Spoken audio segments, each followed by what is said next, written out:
10 മാസം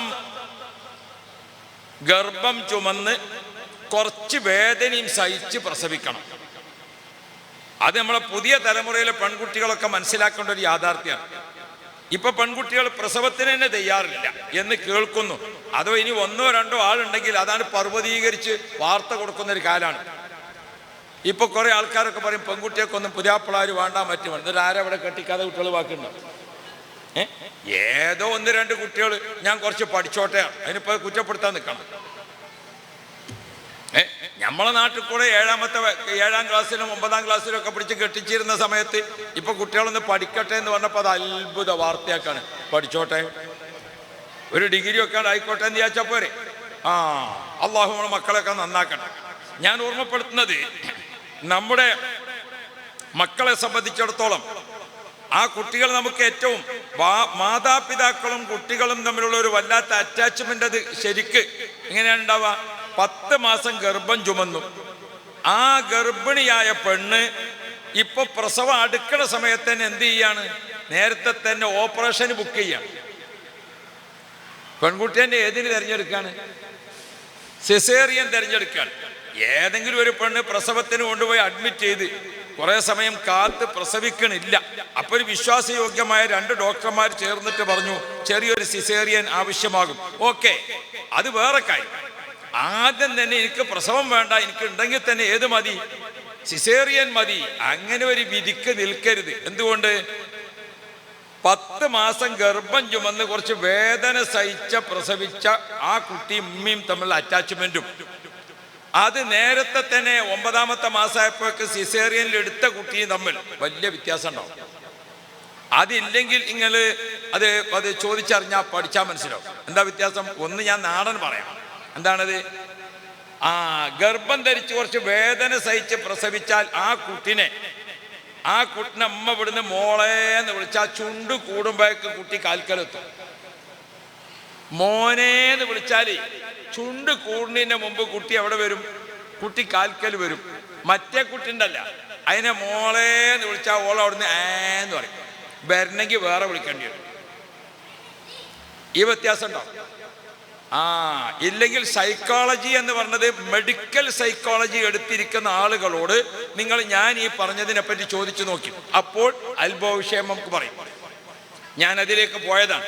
ഞാൻ ഓർമ്മപ്പെടുത്തുന്നത്, നമ്മുടെ വിശുദ്ധ ഖുർആനിന്റെ ഓരോ ഭാഗങ്ങളും നമ്മൾ നോക്കുമ്പോൾ ഖുർആൻ ഇതൊക്കെ ശരിക്കും നല്ല പോലെ പരാമർശിക്കണം. അപ്പൊ ആ പരാമർശിക്കുമ്പോൾ അള്ളാഹുവിലേക്ക് അടുത്ത് ജീവിച്ചിരിക്കുന്ന മറിയം റളിയല്ലാഹു അൻഹാ അവരെ പറ്റി പറയണം. സൂറത്തു മറിയം, സൂറത്തു ലുഖ്മാൻ, ഔലിയാക്കളെ പറ്റി ഖുർആൻ, അമ്പിയാക്കളെ പറ്റി ഖുർആൻ, ജീവിതത്തിൽ ചരിത്രം രചിച്ചിരിക്കുന്ന ഒട്ടേറെ മഹാന്മാരെ പറ്റി ഖുർആൻ അനുസ്മരിക്കാൻ അനുസ്മരിക്കാൻ നമ്മളോട് ഓർമ്മപ്പെടുത്തുവാണ്. വദ്കുർ കിതാബി ഇബ്രാഹീമ ഇന്നഹു കാന സുദ്ദീഖൻ നബിയ്യാ. എങ്ങനെയാണ് അനുസ്മരിക്കേണ്ടത്? കുറെ ആളുകളൊക്കെ ഇപ്പൊ ഏത് പാടില്ല എന്ന് പറഞ്ഞ കൂട്ടത്തില അനുസ്മരണം അല്ലേ? അനുസ്മരിച്ചുകൊണ്ട് എന്ത് പാടില്ല? അനുസ്മരണം പാടില്ല അല്ലേ? മൗലിദ് പാടില്ല അല്ലേ? അതുപോലെ തന്നെയുള്ള സംഗതികളൊന്നും പാടില്ല. പാടില്ല എന്ന് പറയുന്ന ആളുകളും അവരുടെ അറിവ് കേടുമായിട്ട് അവരവരെ വഴിക്ക് പോട്ടെ, നമുക്ക് നമ്മുടെ വഴിക്ക് ചിന്തിക്കാം. അള്ളാഹു നമുക്ക് ഖൈറ് തരട്ടെ. ഒന്ന് ഓർക്കണം നിങ്ങൾ, മരണാനന്തര ലോകം അത് നമ്മൾ ഇവിടുന്ന് ആലോചിക്കുന്ന പോലെയല്ല. ഇവിടുന്ന് ഇങ്ങനെ ആലോചിക്കുമ്പോൾ നമ്മൾ ഇത് ശരീരത്തിന്റെ ലോകാണ്. നമ്മളിപ്പോ താമസിക്കുന്ന ദുനിയാവ് ഏതിന്റെ ലോകാണ്? ശരീരത്തിന്റെ ലോകാണ്. മരണാനന്തരമുള്ള നമ്മുടെ ബർസഖി ലോകം അത് ആത്മാവിന്റെ ലോകമാണ്. ഇതിനെ അതിനോട് തുലനപ്പെടുത്തിക്കൊണ്ട് പോകണ്ട, അവിടെ വ്യത്യാസം പഠിക്കേണ്ടത്. ശരീരത്തിന്റെ ലോകത്ത് നമുക്ക് എന്ത് വേണം? ഇവിടെ നമുക്ക് താമസിക്കാൻ വീട് വേണം അല്ലേ? ഇവിടെ നമുക്ക് കഴിക്കാൻ ഭക്ഷണം വേണം, ഇവിടെ നമുക്ക് കുടിക്കാൻ വെള്ളം വേണം, ഇവിടെ നമുക്ക് ശ്വസിക്കാൻ വായു വേണം, ഇവിടെ നമുക്ക് രോഗത്തിന് മരുന്ന് വേണം. അങ്ങനെ തുടങ്ങിയിട്ട് ഒട്ടേറെ സംഭവങ്ങൾ ഇവിടെ വേണം. ഇത് ശരീരത്തിന്റെ ലോകമാണ് അല്ലേ? അതേ സമയത്തോ മരിക്കുന്നതോടുകൂടെ ഏത് ലോകത്തേക്ക് നീങ്ങി? ആത്മാവിന്റെ ലോകത്തേക്ക് നീങ്ങി. ആത്മാവിന്റെ ലോകത്തേക്ക് അങ്ങോട്ട് നോക്കുമ്പോൾ ഇവിടത്തെ വായുവല്ല, ഇവിടത്തെ വെള്ളമല്ല, ഇവിടത്തെ വെളിച്ചമല്ല, ഇവിടത്തെ ഭക്ഷണമല്ല, ഇവിടത്തെ മരുന്നുമല്ല, ഇവിടുത്തെ ഡോക്ടറും അല്ല. അത് ആത്മാവിന്റെ ലോകമാണ്. ആത്മാവിൻ്റെ ലോകവും ശരീരത്തിൻ്റെ ലോകവും കൂടി തുലനപ്പെടുത്തി പഠിക്കാതിരിക്കുമെന്നാൾ ഒരു ഉസ്താദ് ദ്വാർന്ന്, അള്ളാഹുവേ വാപ്പാൻ്റെ ഖബർ വിശാലമാക്കി കൊടുക്കണേ. അപ്പൊ രണ്ട് കുട്ടികൾക്കൊരു സംശയം, ഖബർ വിശാലമായ മൂടുകല്ല് വാപ്പാൻ്റെ മേത്തേക്ക് പോകൂലേ? ശരീരത്തിന്റെ ലോകത്ത് നിന്നുകൊണ്ട് മാത്രമാണ് ചിന്തിക്കണത്. ശരി തന്നെയല്ലേ? അല്ലേ? നിങ്ങളും ഇപ്പൊ അതിൽ പെട്ടോ? ശരീരത്തിന്റെ ലോകത്ത് നിന്നുകൊണ്ട് ഇത് വിശാലമാകുമ്പോൾ എന്താകും? ആപ്പാനും പിന്നെ ആ കുട്ടിനെ നമുക്ക് സമ്മതിപ്പിക്കണല്ലോ, അതിന് വേറെ മരുന്നെടുക്കണം അല്ലേ? അപ്പൊ കുട്ടിയോട് വെച്ച്, മോനെ, ഉമ്മാന്റെ ഗർഭാശയത്തിൽ ഒരു കുട്ടി എന്തായിരുന്നു? ബീജമായിരുന്നു. അത് പിന്നെന്തായി? മാംസകഷ്ണമായി, രക്തകഷ്ണമായി, മാംസകഷ്ണമായി. അതിന് പിന്നെ അത് എല്ല് പൊതിഞ്ഞു. 4 മാസമായി, 5 മാസമായി, 6 മാസമായി, 7 മാസമായി. ഉമ്മാന്റെ ഗർഭാശയം എങ്ങനെ വിശാലാകുന്നുണ്ടോ അല്ലേ? നിങ്ങളും ഉണ്ടായിരിക്കുന്നുണ്ടോ അല്ലേ? ഉമ്മാന്റെ ഗർഭാശയം എങ്ങനെ വിശാലമാകുന്നുണ്ടോ അല്ലേ? അല്ലാഹു റബ്ബി, ഗർഭാശയത്തിൽ 2 കുട്ടികളാണ്. ഗർഭാശയം വീണ്ടും വിശാലമാകുന്നുണ്ടോ ഇല്ലേ? 2 കുട്ടികൾക്കും പ്രസവിക്കാനായപ്പോഴേക്ക് എത്ര ഉണ്ട്? 2.5 കിലോ ഉണ്ട്. 2 എത്രയായി? 5 കിലോ കിടക്കാൻ മാത്രം ഈ ഉമ്മാന്റെ ഗർഭാശയം വിശാലമായോ ആയില്ലേ? എന്നിട്ട് ഉമ്മാന്റെ വള്ള പൊട്ടിയോ? എന്നാ അതേമാതിരി ഖബർ വിശാലമായിക്കോട്ടെ, വാപ്പാന്റെ മേത്തേക്ക് പോകൂല. അള്ളാഹു തആല ഖൈർ തരട്ടെ. ഞാൻ ഓർമ്മപ്പെടുത്തുന്നത്, ശരീരത്തിന്റെ ലോകവും ആത്മാവിന്റെ ലോകവും വേർതിരിച്ച് മനസ്സിലാക്കാൻ പുതിയ തലമുറ വളർന്നിട്ടില്ല. ഇവർ എക്സ് മുസ്ലിം അല്ലെങ്കിൽ വേറെന്തെങ്കിലുമൊക്കെ പേരിട്ടുകൊണ്ട് ഒരു വിവരമില്ലാത്ത 4 അക്ഷരം ഇംഗ്ലീഷല്ല മംഗ്ലീഷ് പറയാൻ പഠിച്ചിട്ടുണ്ടാവും. I am going to the വരുമ്പത്തിൽ കൂടെ இந்த കാൽ തെറ്റി ഓൺ ദ പാടത്തിലേക്ക് എന്ന് പറയാനേ പഠിച്ചിട്ടുണ്ടാവും. അപ്പോഴേക്ക് തന്നെ ഇവരെ വിചാരമൊക്കെ തികഞ്ഞു എന്നാണ്. നമ്മൾ മനസ്സിലാക്കണം, പഠിക്കണം. മുഅ്മിനീങ്ങളായ ആളുകൾ നമ്മൾ മറ്റുള്ളവർക്ക് മറുപടി പറയണം. നമ്മുടെ ഈമാൻ നമുക്ക് ഉറപ്പിക്കണം. മരണാനന്തര ലോകത്ത് എന്തൊക്കെ നടക്കുന്നു? നബി മുഹമ്മദ് മുസ്തഫ അള്ളാഹുവിന്റെ റസൂൽ ഒരിക്കൽ സ്വഹാബാക്കൾക്ക് പഠിപ്പിച്ചു കൊടുക്കുകയാണ്. ഞാൻ ഖലീൽ, ബഹുമാനപ്പെട്ട റസൂലുള്ളാഹി തങ്ങൾ പറഞ്ഞു, ഞാൻ നബിയുല്ലാഹി ആദം, ഞാൻ ആദം നബി അലൈഹിസ്സലാമിനെ കണ്ടു. ആരാ പറഞ്ഞത്? റസൂലുള്ളാഹി തങ്ങൾ. എന്ന്? ആദം നബി അലൈഹിസ്സലാം ഭൂമിയിൽ വന്ന് ആദം നബി അലൈഹിസ്സലാം ഹവ്വാ റളിയല്ലാഹു അൻഹ ഇണ ചേർന്ന് ആദം നബി അലൈഹി സ്വലാമിന് മക്കളുണ്ടായി, മക്കൾക്ക് മക്കളുണ്ടായി. ആദം നബി അലൈഹി സ്വലാം 1000 മക്കളെ കണ്ടിട്ടാണ് ബഹുമാനപ്പെട്ടവർ വഫാത്താകുന്നത്. ആദം നബി അലൈഹി സ്വലാം വഫാത്തായിട്ട് 1000 ആണ്ടുകൾ കഴിഞ്ഞിട്ട് സ്വഹാബാക്കളോട് റസൂലുള്ളാഹി തങ്ങൾ പറയുകയാണ്, ഞാൻ ആദം നബി അലൈഹി സ്വലാമിനെ കണ്ടു. കണ്ടപ്പോൾ എങ്ങനെയാണെന്നറിയോ? ആദം നബിനെ റസൂലുള്ളാഹി തങ്ങൾ സ്വഹാബാക്കൾക്ക് മനസ്സിലാക്കി കൊടുക്കുക. ഞാൻ ആദം നബിനെ ഇങ്ങനെ കണ്ടപ്പോൾ ആദം നബി അലൈഹി സ്വലാം കഅന്നഹു നഖല, റസൂലുള്ളാഹി തങ്ങൾ ആ ഈത്തപ്പന മരം ഇങ്ങനെ കാണിച്ചു കൊടുത്തിട്ട് പറഞ്ഞു, ആദം നബി ആജാനുബാഹുവായ ഒരു വലിയ മനുഷ്യനാണ്, വലിയ ശരീരമുള്ള വലിയ ആൾ. എന്നിട്ട് റസൂലുള്ളാഹി ഉദാഹരണത്തിന് പറഞ്ഞു കൊടുത്തു. നമ്മൾ നാട്ടിൽ പറയല്ലോ, വലിയ ഉയരം കൂടിയ പീറ്റത്തെങ്ങ് മാതിരി അറിയണം അല്ലേ? നീളം കൂടിയ ഒരാളെ കാണുമ്പോൾ നമ്മൾ എന്തു പറയും? ഓ, അതാ റസൂലുള്ളാഹി സ്വഹാബാക്കൾക്ക് മനസ്സിലായി. ഞാൻ ആദം നബിയെ കണ്ടു. കണ്ടപ്പോൾ ആദം നബി എങ്ങനെയാണ്? വലിയ മനുഷ്യനാണ്, ഈത്തപ്പനമാരം മാതിരി അങ്ങനെ നീണ്ടുപോയിട്ടുണ്ട്. എവിടെ നിന്ന് കണ്ടു? എങ്ങനെ കണ്ടു? ആത്മാവിന്റെ ലോകത്ത് അത് തമ്മിൽ നടക്കുന്ന ബന്ധങ്ങളുണ്ട്. അത് റൂഹിയായ ബന്ധമാണ്, ആത്മാവിന്റെ ലോകത്തെ ബന്ധമാണ്. അവിടെ കാണും, അവിടെ സംസാരിക്കും, അവിടെ ഒരുമിച്ച് കൂടും, ഒക്കെ നടക്കും. അത് അതിൻ്റെതായ ലോകത്ത് നടക്കുന്നുണ്ട്. രണ്ടാമത് റസൂലുള്ളാഹി തങ്ങൾ പറഞ്ഞല്ലോ, ഞാൻ ഈസാ നബി അലൈഹി സ്വലാമിനെ കണ്ടു. ഞാൻ ഈസാ നബി അലൈഹി സ്വലാമിനെ കണ്ടു. എന്നിട്ട് റസൂലുള്ളാഹി തങ്ങൾ പറയാണ്, ഈസാ നബിയെ ഞാൻ കണ്ടപ്പോൾ എങ്ങനെയാണ്? കുളിമുറിയിൽ നിന്ന് അപ്പടിറങ്ങി വരുന്ന മാതിരി. നമുക്കുണ്ടല്ലോ, രാവിലെ കുളിച്ചിട്ട് നമ്മൾ അങ്ങാടിക്കോ നമ്മൾ വിഷയത്തിക്കോ ജുമാക്ക് പോകാൻ വേണ്ടി നമ്മൾ കുളിച്ചു അല്ലേ? കുളിച്ച് അപ്പം ഡ്രസ്സ് മാറ്റിയിട്ട് ഇറങ്ങിയിട്ട് വരുമ്പോൾ നമ്മളെ ശരീരം, നമ്മളെ മുഖമൊക്കെ കണ്ടാൽ തന്നെ വലിയൊരു തെളിവും വലിയൊരു സന്തോഷം, വലിയൊരു ഉന്മേഷം അല്ലേ? ആ ഉന്മേഷം അസറിന്റെ ശേഷം ഉണ്ടാവൂല. അതാ റസൂലുള്ളാഹി തങ്ങൾ ഈസാ നബിനെ ഞാൻ കണ്ടപ്പോൾ ഇപ്പൊ കുളിമുറിയിൽ നിന്ന് ഇങ്ങനെ ഇറങ്ങിയിട്ടുള്ളൂ എന്ന് തോന്നും. അത്ര മട്ടത്തിലാണ് ഞാൻ ഈസാ നബിയെ കണ്ടത്. മുഹമ്മദ് മുസ്തഫ. മരണാനന്തര ലോകം, അവരെ സംബന്ധിച്ചുള്ള സംസാരം, അനുസ്മരണങ്ങളും കാര്യങ്ങളും സ്മാരകങ്ങളും കാര്യങ്ങളും, അതൊക്കെ ഇസ്ലാമിൽ എത്ര പ്രാധാന്യമുള്ളതാണ്, എത്ര ബഹുമാനത്തിൽ നിലനിർത്തിപ്പോയത്. അള്ളാഹുവിന്റെ റസൂൽ പറയാ, ഞാൻ ഈസാ നബിനെ കണ്ടു. മതിയാക്കിയില്ല. മറ്റൊരു ഹദീസിൽ കാണാം, നബി സല്ലല്ലാഹു അലൈഹി വസല്ലം തങ്ങൾ പറഞ്ഞു, ഞാൻ ഖലീലുല്ലാഹി ഇബ്രാഹിം, ഞാൻ ഇബ്രാഹിം നബി അലൈഹി സ്വലാമിനെ കണ്ടു. റസൂലുള്ളാഹി തങ്ങൾ പറയുന്നുണ്ട്, ഞാൻ ഇബ്രാഹിം നബി അലൈഹി സ്വലാമിനെ കണ്ടു. എങ്ങനെ കണ്ടപ്പോ? ഇബ്രാഹിം നബി എങ്ങനെയാണെന്ന് അറിയോ? അന അശ്ബഹു മിൻഹു, നിങ്ങൾ എന്നെ കാണുന്നില്ലേ, ഞാൻ ഏകദേശം ഇബ്രാഹിം നബിയെ പോലെ. അന അശ്ബഹു മിൻഹു, ഞാൻ ഇബ്രാഹിം നബിനെ എങ്ങനെ കണ്ടപ്പോ ഞാനും ഇബ്രാഹിം നബി ബാപ്പി മോനുമാണല്ലോ, വല്ലിപ്പി മോനുമാണല്ലോ. അല്ലാഹു റബ്ബി അന അശ്ബഹു മിൻഹു, ഞാൻ ഇബ്രാഹിം നബിയോട് സാമീപ്യമുള്ള തരത്തിലാണ്. ഇങ്ങനെ നബിതങ്ങൾ മരണപ്പെട്ടു പോയ നൂറ്റാണ്ടുകൾ, ആയിരത്താണ്ടുകൾക്ക് മുമ്പ് കഴിഞ്ഞുപോയ നബിമാരെ ആത്മീയ ലോകത്തെ വിശദീകരിച്ചുകൊണ്ട് നബിതങ്ങൾ അനുസ്മരിക്കുന്നുണ്ട്. വദ്കുർ ഫിൽ കിതാബി ഇബ്രാഹീമ ഇന്നഹു കാന സിദ്ദീഖൻ നബിയ്യാ. അനുസ്മരണം നടത്തേണ്ടത് എങ്ങനെയാണ് എന്ന് പഠിപ്പിക്കുന്നുണ്ട്. അവരെ പറ്റി അനുസ്മരിക്കണം, അവരെ ഗുണങ്ങൾ പറഞ്ഞു. ഇന്നഹു കാന സിദ്ദീഖൻ നബിയ്യാ. ഇത് നമുക്ക് ചരിത്രത്തിൽ ഇങ്ങനെ നോക്കിയാൽ ധാരാളമായി കാണാൻ പറ്റും. സുബ്ഹാനല്ലാഹ്, നിങ്ങൾ ഒന്ന് എൻ്റെ കൂടെ നിൽക്കണം. ഞാൻ ഇൻഷാ അല്ലാഹ് യൂസുഫുൽ ജീലാനി തങ്ങളിലേക്ക് വരാം. അത് എളുപ്പം സാധിക്കുന്ന കാര്യമാണ്. പക്ഷേ അതിൻ്റെ ഒരു ഒരു ഒരു പശ്ചാത്തലം, അതിൻ്റെ ഒരു ആധികാരികതയിലേക്ക് വരണമല്ലോ എന്ന് വിചാരിച്ചിട്ടാണ് നമ്മൾ ഇപ്പൊ ഈ തർക്കങ്ങളും തർക്കവിതർക്കങ്ങളും ഒക്കെ ഉള്ള കാലാണ്. അപ്പൊ നമുക്ക് ഉള്ള ഈമാൻ രക്ഷപ്പെടുത്താനെങ്കിലും നമ്മളെ കയ്യിൽ വേണം, അല്ലേ? ഏറ്റവും ചുരുങ്ങിയത് മല്ലാക്കാന്റെ മകളെ കല്യാണം അന്വേഷിച്ച് പോയ ചങ്ങായിന്റെ ഒരു ഇതെങ്കിലും നമുക്ക് വേണം. പണ്ട് നമ്മളെ നാട്ടിലൊരു മൊല്ലാക്കണ്ടേ, മൊല്ലാക്കാക്കൊരു മോളുണ്ട്, നല്ല കുട്ടിയാണ്, നല്ല കാഴ്ചക്കും ബാക്കിയുള്ളൊക്കെ ഉഷാറുള്ള കുട്ടിയാണ്. പക്ഷെ മൊല്ലാക്കാക്കൊരു വാശിയുണ്ട്. എന്താണ്? മൊല്ലാക്കാന്റെ കുട്ടിനെ കല്യാണം അന്വേഷിച്ച് വരുന്ന പുതിയാപ്പള കുറച്ച് ഖുർആൻ പഠിച്ച ആളായിരിക്കണം. ആർക്കെ കെട്ടിച്ചു കൊടുക്കുള്ളൂ? ഹാപ്പിനിങ്ങൾക്ക് കെട്ടിച്ചു കൊടുക്കുള്ളൂ. അങ്ങനെ മൊല്ലാക്കാക്ക. അപ്പൊ ഒരു ചങ്ങായി വന്നു കല്യാണത്തിന് ശേഷം. ഓനോട് ചോദിച്ചു, എന്താ എൻ്റെ പേര്? ചോദിച്ചു. എൻ്റെ പേര് യൂസുഫാണ്. എന്നാ പിന്നെ ഒരു കാര്യം ചെയ്യും, യൂസുഫ് സൂറത്തൊന്ന് ഓത്, അനക്ക് കെട്ടിച്ചു തരാൻ പറ്റുമോ? നോക്കട്ടെ. ഓനക്ക് എന്തൊരു യൂസുഫ് സൂറത്താണ്.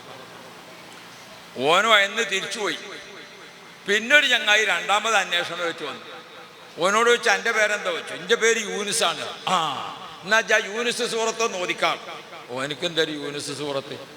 ഇവർ രണ്ടാളും മടങ്ങിപ്പോന്ന വിവരം അറിഞ്ഞിട്ടാണ് പിന്നെ മൂന്നാമതൊരു ചങ്ങായി പോണത്. ഓനോട് അവിടെ ചെന്നപ്പോൾ തന്നെ മല്ലാക്ക പറഞ്ഞു, ഖുർആനൊക്കെ കുറച്ച് പഠിച്ച ആൾക്കാർക്കേ ഞാൻ കെട്ടിച്ചു കൊടുക്കുള്ളൂ, കാണിച്ചു കൊടുക്കുള്ളൂ. എൻ്റെ പേരെന്തോ വെച്ചു. എൻ്റെ പേര് യാസീനാണെങ്കിലും വിളിക്കൽ ഗുൽവല്ലാഹുവാണ്. കണ്ടങ്ങൾ തൽക്കാലം പെണ്ണ് കാണാനുള്ള ഒരു ഹിക്മത്തെങ്കിലും എന്താക്കണം നമ്മളെ കയ്യിൽ വേണം. പേര് യാസീനാണെങ്കിലും വിളിക്കൽ ഗുൽവല്ലാഹുവാണ് കാണണം. അപ്പൊ എന്ന മാതിരി നമ്മൾ ഈ പീഡിയക്കൊലയുമ്പോഴും അവിടെ ഇവിടെയും ഒക്കെ എന്താണ് നമ്മളെ ഈമാൻ തെറ്റിക്കാൻ. എവിടെ പണ്ട് മൗലിദ്, എവിടെ പണ്ട് അനുസ്മരണം, എവിടെ പണ്ട് നീർച്ചയിച്ചല്, ഇതൊക്കെ പറഞ്ഞുകൊണ്ടിരിക്കുന്ന ആളുകൾ ഇങ്ങനെ കാണുകയാണ്. അപ്പൊ നമ്മൾ നമ്മുടെ ഈമാനിനെ രക്ഷപ്പെടുത്താനുള്ള ഒരു ഫിക്സ്ഡ് എയ്ഡ് ബോക്സ് എങ്കിലും നമ്മളെ കയ്യിൽ വേണം. അള്ളാഹു ഖൈർ നൽകുമാറാവട്ടെ. ഹബീബുന മുഹമ്മദ് മുസ്തഫ നബി തങ്ങൾ ഇങ്ങനെ അനുസ്മരിക്കാണ് എല്ലാവരും. ലൂത്ത് നബി അലൈഹി സ്വലാമിനെ അനുസ്മരിക്കുന്നു ഖുർആൻ, നൂഹ് നബി അലൈഹി സ്വലാമിനെ അനുസ്മരിക്കുന്നു ഖുർആൻ. പ്രിയപ്പെട്ട മുഅ്മിനുകളെ, ഞാൻ ഓർമ്മപ്പെടുത്തിയതുപോലെ ഖുർആനിൽ നൂഹ് നബിയുടെ അധ്യായം, ഖുർആനിൽ ലൂത്ത് നബിയുടെ അധ്യായം, ഖുർആനിൽ ഇബ്രാഹിം നബിയുടെ അധ്യായം, ഖുർആനിൽ മറിയം ബീവിയുടെ അധ്യായം അതേ കോർവ വെച്ചുകൊണ്ടാണ്, അതേ രീതി വെച്ചുകൊണ്ടാണ് നമ്മളെ മൗലിദ് കിതാബ് നോക്കിയാൽ നോക്കൂ നിങ്ങൾ. മുഹീദ്ദീൻ ഷേഖ് തങ്ങളുടെ പേരിൽ ഒരു അധ്യായം, റിഫായി ഷേഖ് തങ്ങളുടെ പേരിൽ ഒരു അധ്യായം, അക്കൂട്ടത്തിൽ നഫീസ ബീവിയുടെ പേരിൽ മറ്റൊരു അധ്യായം, അല്ലാഹു റബ്ബി അക്കൂട്ടത്തിൽ ബദരീങ്ങളെ പേരിൽ ഒരു അധ്യായം, അല്ലേ? ബദരീങ്ങളെ പേരിൽ ഒരു മൗലിദ്. അതാ ഖുർആന്റെ തർത്തീബിൽ ഇങ്ങനെ നോക്കിയാൽ മൗലിദ് കിതാബ് അതേ രീതിയിൽ നമുക്ക് കാണാൻ പറ്റും. മൗലിദ് കിതാബിൽ ഇതൊന്നും പറ്റൂലേ, എന്നാ ഖുർആനിൽ പറ്റുമോ എന്ന് നമുക്ക് ചോദിക്കാണ്ട്. മറിയം ബീവി റളിയല്ലാഹു അൻഹയുടെ സൂറത്ത് ഇങ്ങനെ ഓതിയാൽ അതിലുള്ളത് മുഴുവനും എന്താണ്? മറിയം ബീവി ഗർഭിണിയാകുന്നത്, മറിയം ബീവി പ്രസവം എടുക്കുന്നത്, മറിയം ബീവിയുടെ ഗർഭസമയത്ത് ഉണ്ടായ അത്ഭുതങ്ങൾ എത്രത്തോളം പറയുന്നുണ്ട്. മറിയം ബീവി റളിയല്ലാഹു അൻഹ പരിപൂർണ ഗർഭിണിയായി, ഇതാ പ്രസവം അടുക്കുന്നു. വീട്ടുകാരും നാട്ടുകാരും ബന്ധപ്പെട്ടവരും ഒക്കെ അല്ലാഹു റബ്ബി നാട്ടിലൊക്കെ വല്ലാത്ത ചർച്ച. എന്തൊരു പെണ്ണാണ് ആ മറിയം, ഇങ്ങനത്തെ പണിയെടുക്കാൻ പാടുണ്ടോ? ഈ തോന്നിവാസങ്ങൾ, നല്ലൊരു കുടുംബത്തിൽ ജനിച്ച മോളല്ലേ അവള്, എന്തൊക്കെയാണ് ആൾക്കാർ പറയുന്നത്. ആ സമയത്ത് ബഹുമാനപ്പെട്ട മറിയം ബീവി റളിയല്ലാഹു അൻഹ ഒറ്റപ്പെട്ടു പോയി. ആ ഒറ്റപ്പെട്ട സമയത്ത് ഒരു ഗർഭിണിക്ക് എന്ത് വേണം? ഗർഭിണിയെ നമ്മൾ നല്ല പോലെ സംരക്ഷിക്കണം, ഗർഭിണിയോട് നല്ല സ്വഭാവം കാണിക്കണം, ഗർഭിണിക്ക് നല്ല വസ്ത്രമായി കൊടുക്കണം. ഗർഭകാലത്ത് അഴുക്കായ വസ്ത്രം ധരിക്കരുത്. ഗർഭകാലത്ത് ഇങ്ങനെ ചീഞ്ഞതും പുഴുത്തതും. ഗർഭകാലത്ത് ഒരു പെണ്ണ് ഒരു ദിവസം ചുരുങ്ങിയത് ഒരു 3 ഡ്രസ്സെങ്കിലും മാറ്റണം. വിയർപ്പൊക്കെ ഇങ്ങനെ ശരീരത്തിൽ അടിഞ്ഞു നിന്നിട്ട് അതേ വസ്ത്രം തന്നെ ധരിച്ചുകൊണ്ടിരിക്കരുത്. ഗർഭിണിയെ നല്ല പോലെ സംരക്ഷിക്കണം. ഗർഭിണിയോട് നല്ല പെരുമാറ്റം, നല്ല സ്വഭാവം. ഗർഭിണിക്ക് നല്ല പോഷകാഹാരമുള്ള ഭക്ഷണം കൊടുക്കണം. ഗർഭിണികളോട് ദേഷ്യപ്പെടരുത്. ഗർഭിണികളുടെ മനസ്സ് പൊറുതികേടാകുന്ന തരത്തിലുള്ള വാക്കുകളൊന്നും ആരിൽ നിന്ന് വരരുത്. ഭർത്താവിൽ നിന്നോ അതുപോലത്തെ ആളുകളിൽ നിന്നോ ഒന്നും വരരുത്. ശ്രദ്ധിക്കണം. ഗർഭിണിയുടെ വയറ്റിൽ ഒരു കുട്ടി വളരുന്നുണ്ട്, ഗർഭിണിയും ശ്രദ്ധിക്കണം. അതെന്താ? ഗർഭിണി എപ്പോഴും നല്ല വാക്ക് പറയണം.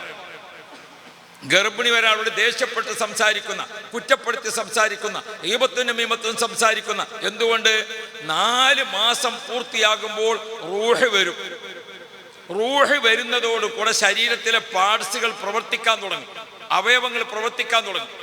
ഉമ്മയുടെ ഗർഭാശയത്തിൽ വെച്ചുകൊണ്ട് പ്രവർത്തനം തുടങ്ങിയിട്ട് ഭൂമിയിൽ അവസാനം പ്രവർത്തനം നിശ്ചലമാകുന്നത് ഏതാണ്? ആദ്യം തുടങ്ങുന്നതും ഏറ്റവും അവസാനിക്കുന്നതും ഏതാണ്? കേൾവി ശക്തിയാണ്. ഗർഭാശയത്തിൽ വെച്ചുകൊണ്ട് തന്നെ അല്ലാഹു തആല കുട്ടിക്ക് ഏത് കൊടുക്കും? കേൾവി ശക്തി കൊടുക്കും. കേൾവി ശക്തി കൊടുക്കും. അതാണ് ഉമ്മ ഗർഭകാലത്ത് ഉമ്മ ഇങ്ങനെ ഖുർആൻ ഓതിയാൽ കുട്ടിക്ക് അത് കേൾക്കാം. ഗർഭകാലത്ത് ഉമ്മ ആയത്തുൽ കുർസി നല്ല പോലെ ഓതണം.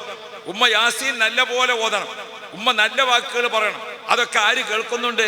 ഗർഭാശയത്തിലെ കുട്ടി കേൾക്കുന്നുണ്ട്. പ്രസവിച്ച ഉടനെ മറ്റൊരു അവയവവും പ്രവർത്തിക്കാൻ തുടങ്ങിയില്ല, പക്ഷെ കേൾവി റെഡിയാണ്. അതുകൊണ്ടാണ് പ്രസവിച്ച ഉടനെ വലത്തെ ചെവിയിൽ അല്ലാഹ്.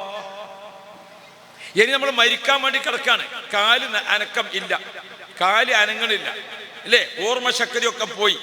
എന്നാലും അവസാന സമയം നമ്മൾ എന്ത് ചെയ്യണം? ലക്കിനു മൗത്താക്കും ലാ ഇലാഹ ഇല്ലല്ലാഹ്. മരണമാസന്നമായ ആൾക്ക് നിങ്ങൾ എന്ത് ചൊല്ലി കൊടുക്കണം? ലാ ഇലാഹ ഇല്ലല്ലാഹ് ചൊല്ലി കൊടുക്കണം. അതാണ് ഓർമ്മിക്കണത്. നമ്മൾ കേൾക്കണുണ്ടോ ചെല്ലുന്നുണ്ടോ എന്ന് ചോദിക്കാൻ നിൽക്കണ്ട. ആവശ്യമില്ലാത്ത ചോദ്യമാണ്. നമ്മളവിടെ ഒരാൾ മരിക്കാൻ കിടക്കുമ്പോൾ അയൽവാസി വന്ന്, അയാളാണെങ്കിൽ തന്നെ സക്കറാത്ത് കിടക്കാം. അപ്പൊ മരിക്കാൻ സമയത്ത് വന്നുങ്ങാണ്ട് അയാൾ ചോദിച്ചു, കുഞ്ഞൽവി ജിന്ന അറിഞ്ഞിക്കണോ? ഞാൻ എന്നെ എൻ്റെ തന്തനെ അറിഞ്ഞ. മൂപ്പര് സക്കറാത്ത് കിടക്കുമ്പോഴാണ് അറിഞ്ഞിക്കണോന്ന് ചോദിച്ചാൽ നിൽക്കുന്നത്. ആ വക ചോദ്യത്തിൻ്റെ ഒന്നും ആവശ്യമില്ല. നമ്മളെന്താണ്? കേൾവിയാണ് ആദ്യം തുടങ്ങുന്നത്, കേൾവിയാണ് ഏറ്റവും അവസാനം. അതുകൊണ്ടാണ് ഖുർആൻ പഞ്ചേന്ദ്രിയങ്ങളെ പറ്റി ഖുർആൻ പറഞ്ഞ ആയത്തിലൊക്കെ ആദ്യം മുന്തിച്ചത് സംആൻ. ഇന്ന സംഅ വൽ ബസറ വൽ ഫുആദ്. എല്ലാ ആയത്തിലും സംആൻ ആദ്യം പറയാം. അവിടെ ഖുർആൻ വ്യാഖ്യാതാക്കൾ കൊടുക്കുന്നുണ്ട്. ഗർഭിണികളോട് അത്രയധികം മര്യാദ കാണിക്കണം. ബഹുമാനപ്പെട്ട മറിയം ബീബി റളിയല്ലാഹു അൻഹയോട് അല്ലാഹു സുബ്ഹാനഹു വ തആല വഹി അറിയിക്കാണ്.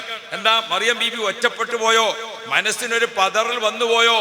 അപ്പൊ മറിയം ബീബിക്ക് വഹി കിട്ടി. വഹുസ്സി ഇലൈകി ബിജിദ്ഇൻ നഖലത്തി തുസാഖിത് അലൈകി റുതബൻ ജനിയാ. മറിയമോ, ബേജാറാവണ്ട. നിന്റെ വീടിന്റെ പടിക്കൽ കാണുന്ന ഉണങ്ങിയ ഈത്തപ്പന മരമില്ലേ, ആ ഈത്തപ്പന മരത്തിന്റെ താഴ്ഭാഗത്ത് വെച്ച് ആ തണലിൽ നിന്നോളൂ. നിങ്ങൾക്ക് വേണ്ടതൊക്കെ അവിടെ കിട്ടും. വിശക്കുന്നുണ്ടോ? നിങ്ങൾക്ക് ഭക്ഷണം വേണോ? ആ മരം പിടിച്ചൊന്നിങ്ങനെ ഈത്തപ്പന മരത്തെ പിടിച്ചൊന്ന് കുലുക്കിക്കോ. നിനക്കും നിന്റെ കുട്ടിക്കും പോഷകാഹാരം അടങ്ങിയിരിക്കുന്ന നല്ല ഈത്തപ്പഴം ആ മരത്തിൽ നിന്ന് താഴെ വീണുകൊണ്ടേയിരിക്കും. ഭക്ഷണത്തിന് വിഷമിക്കണ്ട, വെള്ളത്തിന് വിഷമിക്കണ്ട, ഒന്നുകൊണ്ടും ദുഃഖിക്കണ്ട. അല്ലാഹു റബ്ബി. ആധുനിക ഡോക്ടർമാർ ഇമാം റാസി റളിയല്ലാഹു അൻഹു പറയുന്നുണ്ട്, ഈത്തപ്പന മരം പിടിച്ച് കുലുക്കാൻ പറഞ്ഞു. ആരോട്? മറിയം ബീബിനോട്. ഇതിനെ കുലുക്കാൻ പറഞ്ഞത് അല്ലാഹു തആലക്ക് വെറുതെ പിന്നെ കൊച്ചടിച്ചു കൊടുത്തൂടെ? പിന്നെ എന്തിനെ കുലുക്കാൻ പറഞ്ഞു? ഗർഭിണിക്കൊരു വ്യായാമം നടക്കണം. സുഖപ്രസവം നടക്കണമെങ്കിൽ എന്ത് വേണം? ഒരു വ്യായാമം വേണം. എങ്ങനെയാണ് ഗർഭിണി വ്യായാമം എടുക്കേണ്ടത്? ഗർഭിണിയുടെ വ്യായാമം ഇങ്ങനെ ഈത്തപ്പന മരം പിടിച്ചിട്ട് ഇങ്ങനെ കുലുക്കുമ്പം ഏത് ഭാഗത്തേക്കാണ് വ്യായാമം? മുൻഭാഗത്തേക്കാണ്. പ്രസവം എളുപ്പമാകാൻ മുൻഭാഗത്തേക്ക് വ്യായാമം കിട്ടുന്ന പണിയെടുക്കണം ഗർഭിണികൾ. അതുകൊണ്ടാണ് പഴയ ഉമ്മാര് നല്ല ഏത് പറയണം? അമ്മായിമാര് എന്ന് പറയണം. ഞാൻ പിന്നെ അമ്മായിമാന്ന് ഉപയോഗിക്കലില്ല. ഞാൻ ആ പ്രയോഗത്തോടും അത്ര യോജിപ്പുള്ള ആളല്ല. ഒരു മോളെ കല്യാണം കഴിപ്പിച്ചിട്ട് ഓളോട് ചോദിച്ച, മോളെ ഇതാരാ? ഇത് ഉമ്മ. ഇത് അമ്മായിമ്മ. എന്തിനാ കയറ്റം കയറാൻ നിൽക്കണത്? ഇതാരാ മോളെ? ഇത് ഇവിടുത്തെ അമ്മ. ഇത് അവിടുത്തെ അമ്മ. എന്ത് സുഖമുണ്ട് പറയണത് കേൾക്കാൻ തന്നെ. അല്ലേ? ആ, ഇതിന്നെ കെട്ടിച്ചോടുത്ത അമ്മയാണ്, ഇത് ഇവിടുത്തെ അമ്മയാണ്. ഇതാരാ? ഇത് ഇവിടുത്തെ വാപ്പയാണ്, ഇത് അവിടുത്തെ വാപ്പയാണ്. എന്ത് സുഖമുണ്ട് അത് കേൾക്കാം. അമ്മായിമ്മ കയറ്റം കയറാൻ നിൽക്കണം. അപ്പം ഞാൻ ഓർമ്മപ്പെടുത്തുന്നത്, ബഹുമാനപ്പെട്ട മറിയം ബീബി റളിയല്ലാഹു അൻഹ ആ കുലുക്കാൻ പറഞ്ഞു. മരം ഇങ്ങനെ കുലുക്കി മുൻഭാഗത്തേക്ക് വ്യായാമം. പഴയ അമ്മായിമാരെന്ത് ചെയ്യും? ഗർഭിണിയായ മരുവക്ക് അടിച്ചു തരാൻ വേണ്ടി ചൂല് കൊടുക്കുമ്പം പകുതി മുറിച്ചിട്ടാ കൊടുക്കുക. എന്തിനാണെന്നറിയാം? പകുതി മുറിച്ച് കൊടുക്കണത് നല്ലോണം കുനിഞ്ഞ് അടിച്ച് വൃത്തിയാക്കുക. രാവിലെ മുറ്റൊക്കെ ഒന്ന് അടിച്ച് വൃത്തിയാക്കിയാൽ നല്ല വ്യായാമം കിട്ടും. അപ്പോൾ സുഖപ്രസവം. ഇന്നിപ്പോൾ നമ്മൾ കാലഘട്ടം മാറി. ഇപ്പം എന്താ? ഇളകിയ ആകെ ഇളകുന്നുള്ളടത്താണ് നിൽക്കുന്നത്. അള്ളാഹു നമ്മളെ പെൺകുട്ടികൾക്കൊക്കെ ആഫിയത്ത് കൊടുക്കട്ടെ. എന്ത് നിങ്ങൾ ആമീൻ പറയാൻ ഒരു അന്തം പൊള്ളി. എല്ലാവർക്കും ആഫിയത്ത് തരണേ അള്ളാഹ്. ഓൾക്ക് മാത്രമായപ്പോൾ നിങ്ങളൊരു ബഹീൽ തരം അങ്ങനെ വിചാരിക്കണോ? നമ്മളെ ഭാര്യമാരും ഉമ്മാരും അല്ലേ? അള്ളാഹു നീ ഖൈർ നൽകണേ അള്ളാഹ്. മഹാനായ മുഹമ്മദുർ റസൂലുള്ളാഹ്. അപ്പം നമ്മൾ എന്ത് ചെയ്യണം? ഏത് കേരളത്തിൻ്റെ ദേശീയ പക്ഷി ഉണ്ടല്ലോ, അതിനെന്താ പേര്? വേഴാമ്പൽ. അയ്യോ, കേരളത്തിൻ്റെ ദേശീയ പക്ഷി വേഴാമ്പൽ. വേഴാമ്പലിനെ പറ്റിയിട്ട് നിങ്ങളൊന്ന് പഠിക്കാം. വേഴാമ്പൽ പക്ഷി ഏകദേശം അതിൻ്റെ ചില രീതികളൊക്കെ മനുഷ്യനോട് സാമീപ്യമുള്ളതാണ്. അത് ദേശീയ പക്ഷി. എന്താ വേഴാമ്പലിൻ്റെ ഒരു പ്രത്യേകത? വേഴാമ്പൽ പക്ഷി ഒരിക്കലും അതിൻ്റെ കുടുംബത്തോട് യോജിക്കുന്നതും കുടുംബത്തോട് ഇണങ്ങുന്നതുമായ തൻ്റെ വർഗത്തിൽപ്പെട്ട സ്വഭാവശുദ്ധിയുള്ള ഒരു ഇണയെ മാത്രമേ കല്യാണം കഴിക്കുള്ളൂ. വാട്സപ്പിൽ നിന്ന് കിട്ടിയ പുതിയാപ്പളിനെ ആര് സ്വീകരിക്കൂല?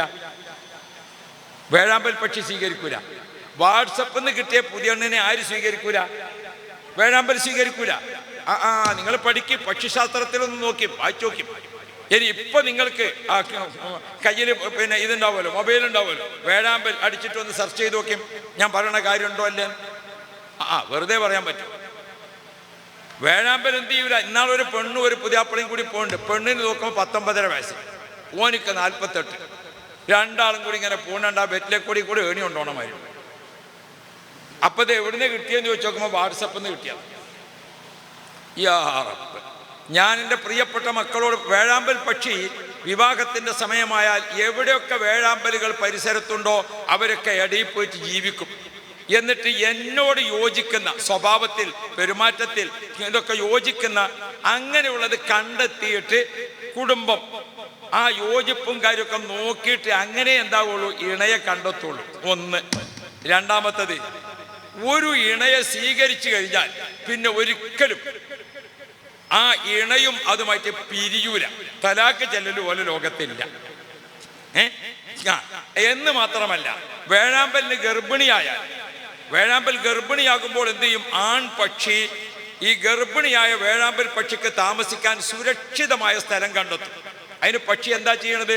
ഏറ്റവും വണ്ണമുള്ള ഉയരം കൂടിയ മരം, ആ മരത്തിൻ്റെ സാധാരണ ഒരു പാമ്പിനോ അതുപോലത്തെ ജീവികൾക്കോ കയറി ചെല്ലാൻ പറ്റാത്ത അത്ര ഉയരത്തിൽ അതിന് മാളമുണ്ടാക്കും. അവളെ ഗർഭിണിയെ താമസിപ്പിക്കും. സുരക്ഷിതത്വം. അങ്ങനെ താമസിപ്പിച്ചിട്ട് വേഴാമ്പൽ പക്ഷി അതിൻ്റെ ഇതന്വേഷിച്ചു പോകും. എന്തന്വേഷിച്ച്? ജീവിതമാർഗം അന്വേഷിച്ചു പോകും.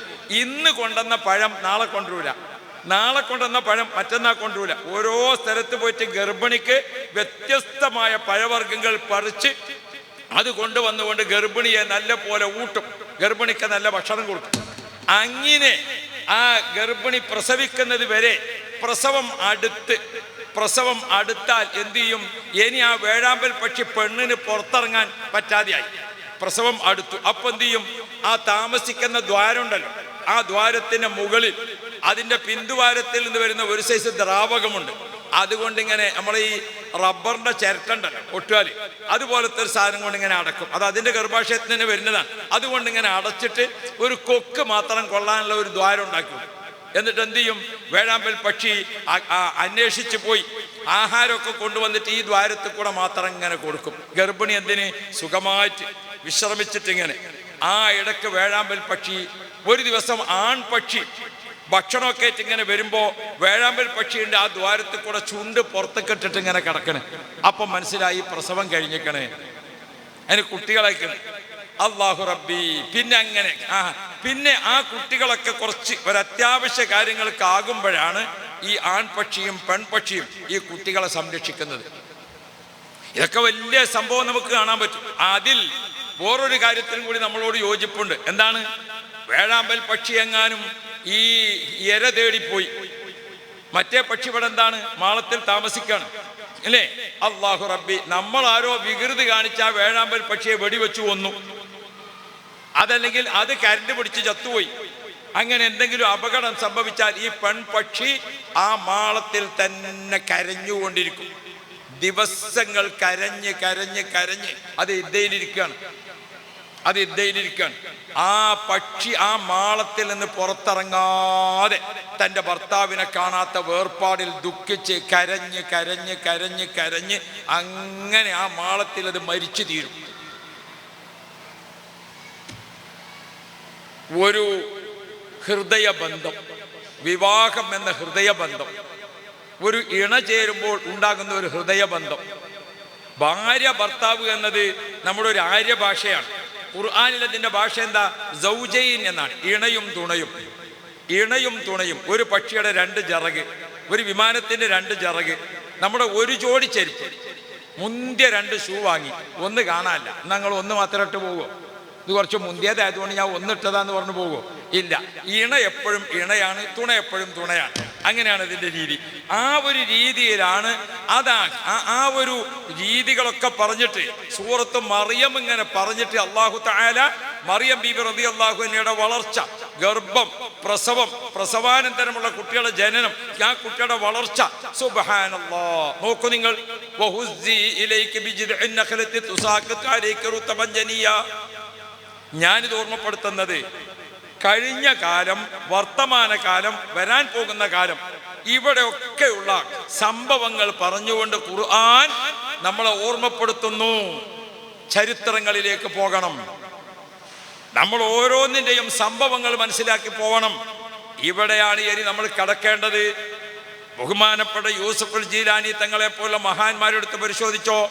യൂസുഫുൽ ജീലാനി എന്ന് പറയും, യൂസുഫുൽ ബുഖാരി എന്നും പറയും. ബഹുമാനപ്പെട്ട യൂസുഫ് കോയ തങ്ങൾ ഉമ്മ വഴിക്ക് പരിശോധിച്ചാൽ ബുഖാരി കുടുംബ പരമ്പരയാണ്, വാപ്പ വഴിക്ക് പരിശോധിച്ചാൽ ജീലാനി കുടുംബ പരമ്പരയാണ്. മുഹീദ്ദീൻ ശൈഖ് തങ്ങളെ കുറിച്ച് പറയുന്നിടത്തുണ്ടല്ലോ, അന്തൽ ഹുസൈനിയ വൽ ഹസനിയ കുന്തമഅ അബൻ വ ഉമ്മൻ ശരീഫൈനി ഖദ് ഇജ്തമഅ. മുഹീദ്ദീൻ ശൈഖ് റളിയല്ലാഹു അൻഹു 2 വഴിക്ക് പരിശോധിച്ചാലും അഹ്ലു ബൈത്താണ്. നമ്മളിപ്പോ ഇത് റിഫായി ശൈഖ് തങ്ങളെ മാസ, തൊട്ട് മുമ്പ് കഴിഞ്ഞത് ഏതാ? മുഹീദ്ദീൻ ശൈഖ് തങ്ങളെ മാസ. ഞാനൊക്കെ ചെറുപ്പത്തിൽ വിചാരിച്ചത് മുഹീദ്ദീൻ ശൈഖൊക്കെ നമ്മളെ നാട്ടുകാരാണ്. സത്യമായിട്ട് ഞാൻ വെറുതെ പറയണ്ടല്ല. എന്തുകൊണ്ട്? പഴയ കാലത്തൊക്കെ നമ്മളെ നാടുകളിലൊക്കെ എല്ലാ വീട്ടിലും കോയിനെ വളർത്തും, അല്ലേ? കോയില്ലാത്ത വീടുണ്ടോ? പണ്ട് എല്ലാ വീട്ടിലും കോയിനെ വളർത്തും. ഇന്നത്തെ പോലെ മതിൽ സംവിധാനം ഇല്ലല്ലോ, അല്ലേ? ഇന്ന് നമ്മളെ വീടൊക്കെ എന്താണ്, മതിലൊക്കെ കെട്ടിയിട്ട് ജയില് മാതിരിയാക്കി വെച്ചിട്ടുണ്ട്. വേണ്ടെന്നല്ല, ഞാനിതിനെ ആക്ഷേപിക്കുമല്ല, നല്ലതാണ്. അപ്പോൾ പിന്നെ ഇന്നൊക്കെ മതിലൊക്കെ, പണ്ടെന്താണ്, പണ്ട് ഒരാൾക്ക് 1 ഏക്കർ സ്ഥലം, മറ്റേക്ക് 2 ഏക്കർ സ്ഥലം, ഇയാൾക്ക് 1 ഏക്കർ സ്ഥലം, ഇതൊക്കെ വെറുതെ ഇങ്ങനെ കിടക്കുകയാണ്, അല്ലേ? അല്ലാഹു റബ്ബി, ബെൽറ്റ് ഇല്ലാതെ തുണിയെടുത്ത മാതിരി കിടക്കും അത് കാണാൻ. അപ്പോൾ ഇങ്ങനെ അപ്പോൾ അവിടുത്തെ കോഴി ഇങ്ങോട്ടും വരും, ഇവിടുത്തെ കോഴി അങ്ങോട്ടും വരും. മാത്രമല്ല, പഴയ കാലത്ത് എല്ലാ വീട്ടിലും എല്ലാ സാധനവും ഉണ്ടാവില്ല. ഇന്ന് നമ്മൾ ഒരു വിധം വീട്ടിൽ നിന്നൊന്നും മറ്റേ വീട്ടിലേക്ക് വായ്പ ചോദിക്കാൻ പോകണില്ല. ഉണ്ടോ? വായ്പ ചോദിക്കാൻ പോകുന്നുണ്ടോ? ഇല്ല. പണ്ടത്തെ കാലത്ത് ഒരു സൽക്കാരത്തിന് പോകുകയാണെങ്കിൽ ഒരു പെണ്ണ് മറ്റേ പെണ്ണിന്റെ ആഭരണം വാങ്ങി കഴുത്തിലിട്ടിട്ട് പോകും. അത്ര വായ്പ വാങ്ങിയിരുന്നു, അല്ലേ? ഇപ്പം ആരും കൊടുക്കൂല, വാങ്ങൂല. വാങ്ങാത്തത് കൊടുക്കാത്തത് കൊണ്ടാണ്. എന്തുകൊണ്ട്? അങ്ങോട്ട് കൊടുത്തപ്പോൾ സ്വർണ്ണയിക്കാരം, ഇങ്ങോട്ട് കിട്ടിയപ്പോൾ ഏതായിട്ടുണ്ടാവും? അതന്നെ, നിങ്ങളാ ചിരിച്ചത് തന്നെയാണ് സ്ഥിതി.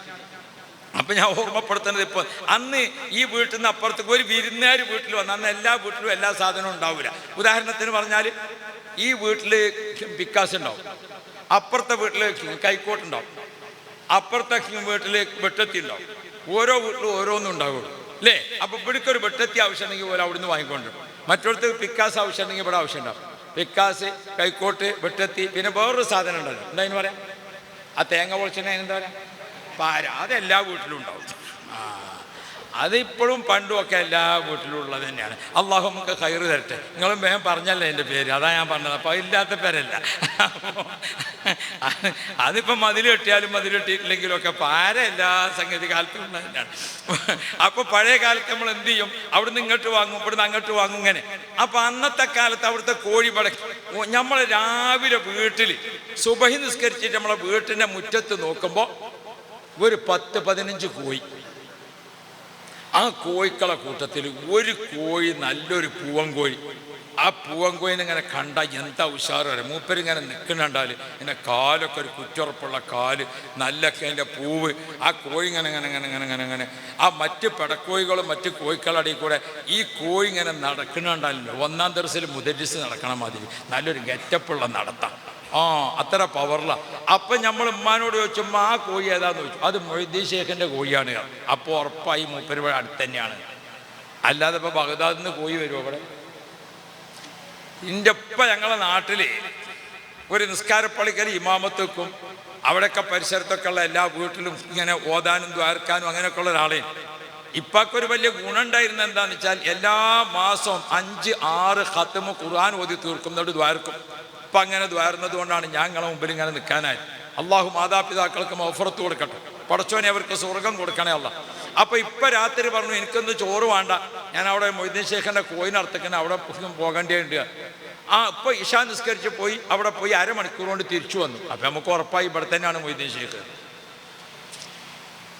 ചെറുപ്പത്തിലേ ഞങ്ങൾ നോക്കി. പിന്നെ കുറച്ച് വലുതായി വന്നപ്പോൾ ബഹുമാനപ്പെട്ട ഉസ്താദന്മാർ ആര് ദ്വയർക്കാണെങ്കിലും വൈലാ ഹദറത്ത് ഷെയ്ഖ് മുഹീദ്ദീൻ അബ്ദുൽ ഖാദർ ജീലാനി. അതിൻ്റെ അടിയിൽ എൻ്റെ വീട്ടിൻ്റെ അപ്പുറത്ത് കുത്തുബിയത്തുണ്ടായി.